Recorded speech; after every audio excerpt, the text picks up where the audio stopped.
Now you see here we have to find the time period of the dipole. Time period of the dipole that is oscillating in a uniform magnetic field. Now do you know why a dipole oscillates in a uniform magnetic field? So our main aim here, what is the topic here? Topic is to find,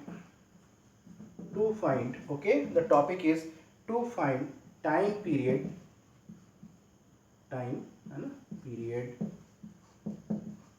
period of a magnetic dipole oscillating in an uniform B field. तो कैसे हम time period हम निकालेंगे? तो आपको मैं बता देता हूँ, in the 11th class we have studied a very important chapter, last chapter, that is simple harmonic motion. तो you should know what is the equation of simple harmonic motion. Equation of simple harmonic motion, SHM बोलते कि नहीं? तो SHM का simple harmonic motion का जो equation निकालते हैं हम लोग, जो डिफरेंशियल इक्वेशन या वाई में, उसको निकालने के लिए we use to just compare with the circular motion ना, है कि नहीं? ये सर्कुलर मोशन के साथ कंपेयर करते हैं. Say for example the particle P is rotating in such a way that the foot of the perpendicular M, particle P यहाँ पर है, देखो यहाँ से कितना डिस्टेंस है, फुट ऑफ परपेंडिकुलर का 0 है, पार्टिकल पी जो है यहाँ पहुंच गया, देखो फुट ऑफ परपेंडिकुलर इतना मैक्सिमम चला, तो maximum displacement of the foot of perpendicular is known as the amplitude. फिर पार्टिकल देखो यहाँ से यहाँ पर आ गया, फिर डिस्प्लेसमेंट कितनी होगी इसकी, 0 हो गई. फिर पार्टिकल यहाँ से आया तो मैक्सिमम, फिर डिस्प्लेसमेंट क्या हो गया इसकी, माइनस में हो गई. फिर पार्टिकल यहाँ से यहाँ पर आया तो डिस्प्लेसमेंट क्या हो गया, 0 हो गया. तो 0 मैक्सिमम, फिर 0, फिर मिनिमम, फिर 0. तो दिस, ये जो है ये ऑल्टरनेट हो रहा है, मतलब this is the simple harmonic motion expression, means the particle is executing a simple harmonic motion, है ना? कि आप मैक्सिमम एम्पलीट्यूड, फिर 0, फिर नेगेटिव एम्पलीट्यूड, फिर 0, ठीक है ना? तो इस प्रकार से क्या होता है कि पार्टिकल जो है सिंपल हार्मोनिक मोशन एक्सिक्यूट करता है. तो इसके इक्वेशन निकालने के लिए हम क्या करते हैं, यहाँ से बताओ, यहाँ से पार्टिकल पी यहाँ पर है, और जैसा मान लो फुट ऑफ परपेंडिकुलर की वाई डिस्टेंस है, यहाँ से वाई डिस्टेंस है, और तो ये पार्टिकल जो चल रहा है, घूम रहा है, ये थीटा से थीटा में है. तो अगर इसकी एंगुलर वेलोसिटी अगर ओमेगा होगा तो तुमको पता होना चाहिए कि थीटा का वैल्यू कितना होना चाहिए, ओमेगा टी होना चाहिए. बताओ तो यहाँ से sine theta is equal to omega T, ठीक है ना? अब बताओ साइन थीटा क्या होता है, बताओ. Sine theta is equal to, देखो साइन थीटा खींचो इसको, तो ये वाली सेम है, ठीक है? Means this is y. तो sine theta is perpendicular upon this, मान लो कि ये ए है, ठीक है? इसका जो एम्पलीट्यूड है वो मान लो कि स्मॉल है, कुछ भी ले लो इसको, स्मॉल ए है, तो स्मॉल ए है कि नहीं? नो, स्मॉल ए नहीं मत लो, इसको कैपिटल ले लो, ठीक है? तो कैपिटल ए है. तो यहाँ से देखो, यहाँ पर डिस्प्लेसमेंट कितना आना चाहिए, यहाँ पर ए साइन थीटा, तो मतलब ए साइन ऑफ कितना होता थीटा इज इक्वल टू कितना पुट करूं यहाँ से, ओमेगा टी, तो A sine omega t. So this is the thing that we got once, that y is equal to A sine of omega t. ये हो गया एक इक्वेशन हो गया डिस्प्लेसमेंट का, सिंपल हार्मोनिक मोशन का. मेरे को वेलोसिटी चाहिए, ये तो वेलोसिटी चाहिए, मैं क्या करना पड़ेगा, velocity is equal to dy upon dt. ये सबको पता है, that is equal to a time, इसको डिफरेंशिएट अप करते हो तो dt of sine omega T, omega एक फंक्शन आ गया, तो यहाँ ओमेगा बाहर आ जाएगा, और यहाँ क्या आ जाएगा, कॉस ऑफ कितना हो जाएगा, omega T. Now similarly I want the acceleration becomes how much, d2y upon dt2. और फिर से इसको अगर वो करे, इसको डिफरेंशिएट करो तो कॉस ओमेगा टी का minus sine of omega T into omega, तो minus A into omega square, फिर क्या हो जाएगा, साइन ऑफ ओमेगा टी. लेकिन यहाँ सब्स्टिट्यूट का करो कि since we know we have y is equal to A sine omega T, तो ए साइन ओमेगा टी की जगह में क्या पुट कर सकते हैं आप, y पुट कर सकते हो. तो d2y अपॉन dt2 कितना हो जाता है, माइनस ओमेगा स्क्वायर, ये कितना हो जाएगा, ये y हो जाएगा. मतलब इसका डिफरेंशियल इक्वेशन क्या हो गया, कि differential equation of simple harmonic motion जो है वो ये हो जाता है d2y अपॉन dt2 प्लस, इसको ले आओ यहाँ पर इधर, plus omega square y is equal to 0. This is a very important equation. In the same manner, we have to find the differential equation of that particular dipole that is oscillating in a magnetic field. Okay, so this is the magnetic field. और मान लो कि यहाँ पर मेरा dipole यहाँ पर है ऐसे, यहाँ मान लो डाइपोल यहाँ पर है, तो आप जैसे डाइपोल को धक्का मारते हो, तो धक्का जब मारते हो उसको, तो मतलब आप उसमें क्या किया, थीटा डिस्प्लेस किया आपने, धक्का मारा उसको। जैसे ही धक्का मारे मतलब डाइपोल पहले अलाइन था, यहाँ पर डाइपोल क्या था पहले, डाइपोल जो है मैग्नेटिक फील्ड के साथ में क्या था, देखो पहले क्या था, अलाइन था।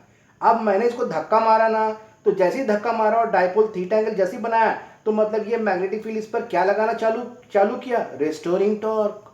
तो मैंने क्या दिया, डिफ्लेक्टिंग टॉर्क, और मैग्नेटिक फील्ड ने डाइपोल को क्या दिया, रेस्टोरिंग टॉर्क। तो मेरा डिफ्लेक्टिंग टॉर्क और रेस्टोरिंग टॉर्क जहां पर सेम होगा वहां डाइपोल क्या हो जाएगा, रुक जाएगा। Do you follow what I am saying? So whenever you will be saying that my deflecting, मैंने डाइपोल को धक्का मार के ऐसे किया, फोर्स किया, मतलब रोटेटिंग फोर्स टॉर्क देके मैंने इसको ऐसे करके अलाइन से हटा दिया, तो मतलब I am providing the deflecting torque. तो डिफ्लेक्टिंग टॉर्क के साथ ऐसे जाएगा, और फिर जैसे ही वो यहाँ पर आ गया, तो मैग्नेटिक फील्ड जो है it will apply the restoring torque, because वो चाहेगा कि डाइपोल को मैं अपनी साथ में अलाइन कर दूं, ठीक है ना। तो यहाँ पर क्या होता है कि यहाँ पर रेस्टोरिंग टॉर्क और डिफ्लेक्टिंग टॉर्क क्या होती है, सेम होती है। फिर देखो ये रेस्टोरिंग टॉर्क लेकर ड्यू टू इनर्शिया क्या हो रहा है बताओ, ये डाइपोल देखो फिर से अपनी जगह से क्या हो गया, शिफ्ट हो गया यहाँ पर। फिर से क्या होगा, उसको रेस्टोरिंग टॉर्क लगता है, फिर से क्या होगा, फिर डाइपोल ऐसे आएगा, फिर due to inertia it will shift, and in this way you find the dipole will execute simple harmonic motion. Do you follow this concept? Now, when the dipole will execute the simple harmonic motion, then you can say that at any position tau, at any position theta, है ना, we have this torque deflection हाँ, torque deflection is equal to minus of torque क्या बोलते हैं इसको, restoring torque, है ना, restoring, ठीक है। Torque deflection is equal to minus of restoring torque. Now torque deflection, देखो टॉर्क का फॉर्मूला हम लोग 11 में पढ़े थे, क्या होता था, moment of inertia into alpha, होता था कि नहीं, torque is equal to moment of inertia into alpha. देखो फोर्स इज इक्वल टू क्या होता है, मास इनटू एक्सीलरेशन, तो फोर्स की जगह में क्या आता है, रोटेशनल में टॉर्क आता है, एम की जगह में क्या आता है बताओ, मोमेंट ऑफ इनर्शिया, ए की जगह में क्या आता है, अल्फा आता है, और ए जो होता है वो क्या होता है, d2y अपॉन dt2 होता है। तो अल्फा का वैल्यू कितना हो जाएगा, alpha is equal to I times d2 theta upon dt2, ठीक है ना। तो what is the deflection torque? The deflection torque is equal to I times d2 theta upon dt2 is equal to restoring torque, पता है क्या, मतलब magnetic field इस dipole को कितना टॉर्क यहाँ पर लगाता है, माइनस mb, क्या करते हैं हम लोग, साइन थीटा, पता है सबको, ये टॉर्क का जनरल फॉर्मूला है। Now for theta small sin theta will tend to theta. If sin theta tends to theta, then our equation becomes d2 theta upon dt2 is equal to minus mb, क्या लिखेंगे हम लोग, theta लिखेंगे। तो theta लिखेंगे तो इसको यहाँ पर लेके आओ भाई, तो लेके आओगे तो यहाँ पर ऐसे लिख सकते हैं, d2 theta upon dt2 is equal to, I को इसके नीचे में लेके आओ, minus mb by I times क्या हो गया, थीटा। तो अभी इसको मैं रब कर रहा हूँ यहाँ पर, where is the duster? So I am rubbing this part now.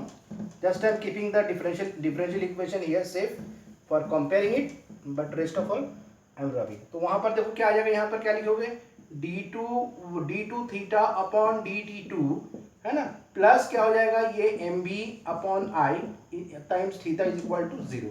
अब मेरा ये आ गया सेकेंड इक्वेशन आ गया है, ठीक है, we are getting the second equation. Comparing now equation 1 and 2, ये इक्वेशन 1 और इक्वेशन 2 कंपेयर करो। तो कंपेयर करने से कंपेयरिंग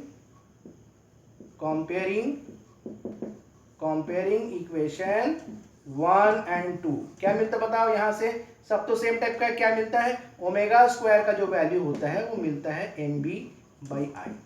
तो ओमेगा स्क्वायर का वैल्यू यहाँ पर आ गया, तो ओमेगा का वैल्यू कितना आ जाएगा, रूट ऑफ कितना आ जाएगा बताओ, it will come to be mb by I. So omega is how much it is, 2 pi by t. T is the time period, is omega 2 pi by t, and that is equal to root of कितना हो जाएगा ये, mb, m को अच्छे से लिखो, mb by I, है ना।